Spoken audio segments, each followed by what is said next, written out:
Então, eu sou apaixonada por isto. Sou apaixonada pelo que eu faço.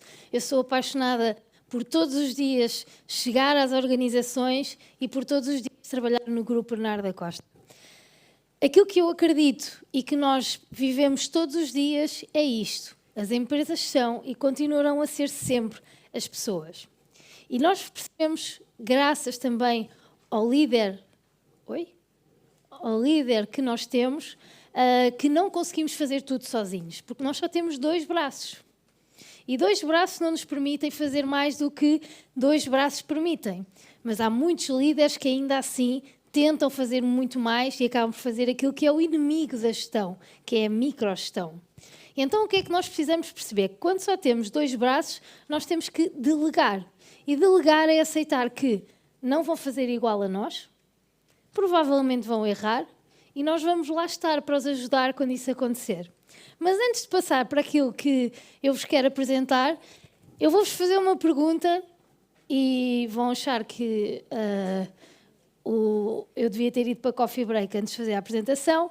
E se eu vos dissesse ou perguntasse se um lobo pode mudar um percurso do rio? Acham que sim ou que não? Quem é que acha que sim? Temos aqui audazes. Então, eu vou-vos provar como é que um lobo pode mudar um percurso do rio e porque é que nós podemos seguir este exemplo.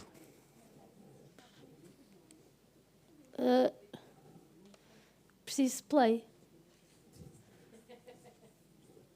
Exciting scientific findings of the past half century has been the discovery of widespread trophic cascades.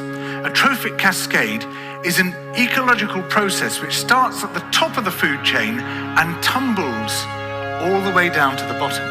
And the classic example is what happened in the Yellowstone National Park in the United States when wolves were reintroduced in 1995. Now, we all know that wolves kill various species of animals, but perhaps we're slightly less aware that they give life to many others. Before the wolves turned up, they'd been absent for 70 years. That the numbers of deer, because there was nothing to hunt them, had built up in the Yellowstone Park, and despite efforts by humans to control them, they'd managed to reduce much of the vegetation there to almost nothing. They'd just grazed it away. But as soon as the wolves arrived, even though they were few in number, they started to have the most remarkable effects. First, of course, they killed some of the deer, but that wasn't the major thing. Much more significantly, they radically changed the behavior of the deer. The deer started avoiding certain parts of the park, the places where they could be trapped most easily, particularly the valleys and the gorges. And immediately those places started to regenerate. Play. Obrigada. Isto era para fazer intervalo, não? In some areas, the height of the trees quintupled in just 6 years. Bare valley sides quickly became forests of aspen and willow and cottonwood. And as soon as that happened, the birds started moving in. The number of songbirds, of migratory birds, started to increase greatly. The number of beavers started to increase because beavers like to eat the trees. And beavers, like wolves, are ecosystem engineers. They create niches for other species. And the dams they built in the rivers provided habitats for otters and muskrats and ducks and fish and reptiles and amphibians. The wolves killed coyotes, and as a result of that, the number of rabbits and mice began to rise, which meant more hawks, more weasels, more foxes, more badgers. Ravens and bald eagles came down to feed on the carrion that the wolves had left. Bears fed on it too, and their population began to rise as well, partly also because there were more berries growing on the regenerating shrubs. And the bears reinforced the impact of the wolves by killing some of the calves of the deer. But here's where it gets really interesting. The wolves changed the behavior of the rivers. They began to meander less. There was less erosion. The channels narrowed, more pools formed, more riffle sections, all of which were great for wildlife habitats. The rivers changed in response to the wolves. And the reason was that the regenerating forests stabilized the banks so that they collapsed less often, so that the rivers became more fixed in their course. Similarly, by driving the deer out of some places and the vegetation recovering on the valley sides, there was less soil erosion because the vegetation stabilized that as well. So the wolves, small in number, transform not just the ecosystem of the Yellowstone National Park, this huge area of land, but also its physical geography. Portanto, o meu desafio para vocês é be the fucking wolf. É vocês agarrarem nas vossas organizações, nas vossas pessoas e aceitarem que têm a capacidade de ser os agentes da mudança que podem mudar o percurso do rio. Rui Nabeiro dizia-nos algo que é uma verdade absoluta. Para além de ser uma inspiração pessoal, a verdade que ele dizia é que as empresas são feitas para dar lucro, mas o mais importante é como elas pensam nas pessoas. E ele conhecia cada uma das suas pessoas e isso foi algo que fez com que ele fosse lembrado para sempre e será sempre lembrado. E eu tenho o privilégio de trabalhar numa organização em que vivenciamos também um ambiente muito semelhante e este é o slide que eu chamo de slide dos céticos. Porquê? O slide dos céticos porque tem que se dar números às pessoas para perceberem que a felicidade e o bem-estar é verdadeiramente tangível, é mensurável, existe, a ciência diz que acontece. E então, normalmente, eu costumo trazer estes dados e costumo apresentar que 20% dos colaboradores, ou melhor, 20% dos colaboradores, quando os colaboradores estão satisfeitos, altos níveis de satisfação superam em 20% a rentabilidade, organizações que reportam alta felicidade organizacional têm uma redução de 65% de turnover. E depois, este valor aqui é o valor da minha realidade. Aqui estamos em 2017, antes do Departamento da Felicidade. Aqui estamos em 2024, passado estes anos todos com um Departamento da Felicidade a cuidar de pessoas. Portanto, o Grupo Bernardo da Costa passou de uma faturação de 1,8 milhões para 73 milhões de euros. Não vos vou trazer agora aqui os diagnósticos e todas as métricas, mas vou-vos trazer algo que ainda não existe e não é muito falado, mas como vocês são especiais e acho que tem muito a ver também com a essência do yoga, isto ainda está muito dentro do mundo académico. Eu sou uma entusiasta académica, a minha mãe diz que a minha profissão devia ser estudar para sempre e então... Neste momento fala-se numa liderança emergética e esta liderança emergética é um equilíbrio entre a energia das pessoas, das equipas, das organizações através de uma dinâmica muito mais sustentável.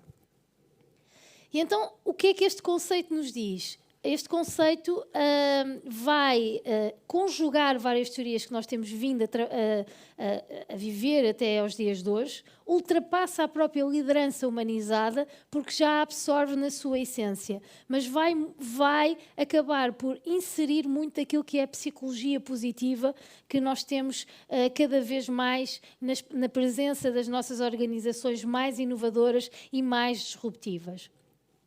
Então, para mim, isto é uma verdade absoluta. A verdadeira liderança não é sobre ser o melhor, é sobre fazer os outros melhores. Esse é o meu trabalho todos os dias. Quer seja dentro do Grupo Bernardo da Costa, quer seja fora do Grupo Bernardo da Costa, como Academia da Felicidade, é fazer com que os outros vejam os seus superpoderes. Não me interessam os meus, porque eu sei os meus, eu trabalhei neles, eu trabalho neles todos os dias, trabalho com yoga, trabalho com desenvolvimento pessoal. Foi fundamental para mim o yoga, a meditação, tudo isso. E através deles eu percebi que aquilo que me faz feliz é ver os outros felizes. Aquilo que me faz sentir bem, chegar a casa, deitar-me e sentir-me realizada é saber que o meu dever foi cumprido porque eu impactei de forma positiva alguém. E todos podemos fazer isso. Dentro das organizações, que é o meu mundo, é onde eu trabalho, porque eu acho que uma organização hoje em dia tem tanto impacto como um governo. nós, se repararmos bem, e se formos olhar mesmo para a ESG, nós conseguimos perceber que hoje, com estas novas políticas, com esta nova regulamentação, as organizações vão ter um impacto muito maior nos seus colaboradores e, além deles, nas suas comunidades, nos seus fornecedores, que era a FIUSA, que estava a falar que tinham que agora adotar estas medidas também por causa da Heineken, não foi? Exatamente. Porque já têm a necessidade, estas multinacionais, como estão cotadas em bolsa, etc., etc., têm a necessidade de ter já tudo isto para... têm benefícios fiscais, redução de uma série por exemplo, de crédito também. E então as organizações estão a perceber que esta realidade é a alteração do contrato social que existia até agora.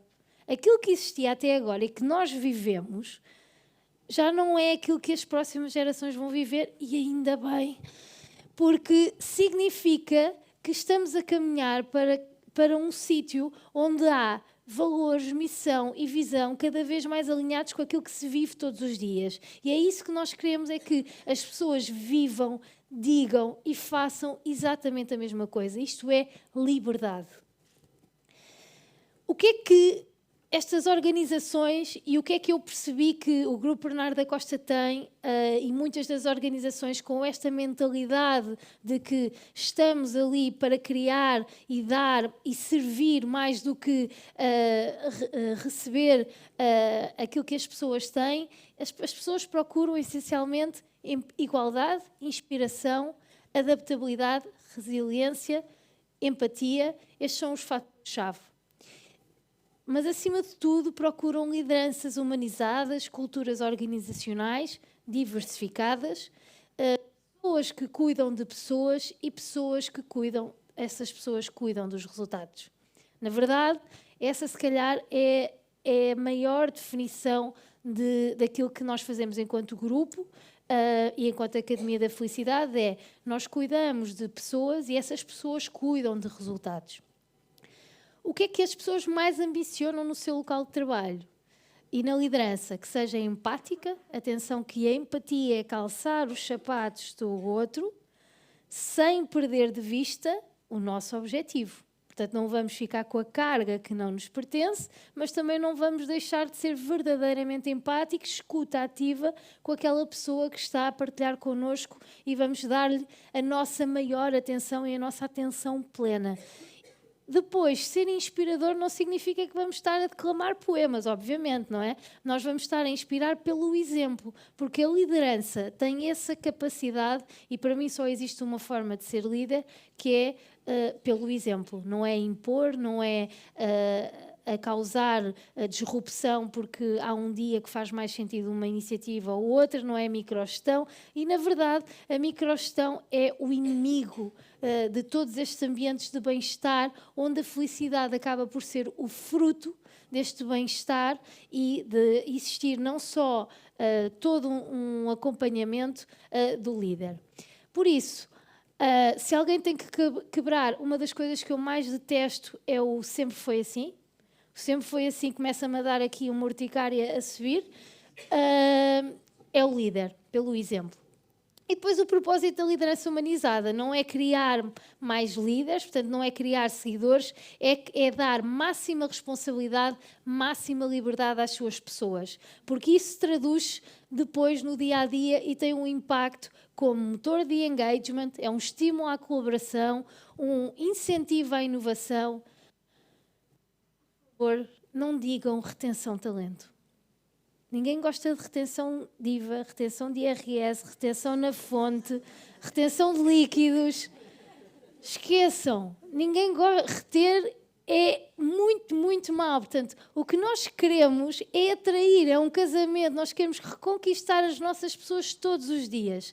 Melhoria da saúde, bem-estar e segurança psicológica, que também é outro conceito que vai ser cada vez mais trazido para o ambiente organizacional. Fomenta a resiliência organizacional, impacto na satisfação do cliente, quer seja através do impacto da imagem que projetamos para fora, quer seja através do impacto que temos cá dentro. Os grandes desafios. são claramente as pessoas, que também são a nossa maior bênção. Já foi dito aqui, vimos todos sítios diferentes, somos todos singulares e por isso este grande desafio que é a comunicação, a necessidade de conseguirmos comunicar e perceber o que é que as pessoas precisam e perceber, acima de tudo, que o trabalho deve ser parte integrante da nossa vida e não ser algo que nos foque. Por isso, a importância que tem compreender que as pessoas têm vida para além do trabalho. Não ter medo de errar, que significa ter coragem de errar. E isso vai nos levar ao ponto de encarar a felicidade como um segmento de negócio, como qualquer outro produto que nós temos nas nossas organizações. Então, no que é que devemos investir? Escolher a coragem em vez do conforto, optar pelo que é certo e não pelo que é fácil, fomentar a autenticidade e a prática de valores pelo exemplo e fazer pulsar o coração da organização todos os dias, auscultando, enquanto líderes, como é que está o batimento cardíaco, quer existam arritmias, pacemakers, o que seja, escutando a organização constantemente. Tornamos o singular no plural, idealizamos, projetamos e construímos. Então eu faço-vos a pergunta, se sabemos que a felicidade pode trazer tantos benefícios, porque é que não é uma prioridade ainda nas organizações? E se acreditam que é possível, eu deixo-vos este desafio, que é comecem em pequena escala, comecem em grande escala, comecem cedo, comecem tarde, mas sabem que o mais importante de tudo é que só existe um local a partir do qual se pode começar, que é aquele onde nos encontramos agora. Por isso, o meu desafio para vocês é, se estão preparados, ergam a cabeça.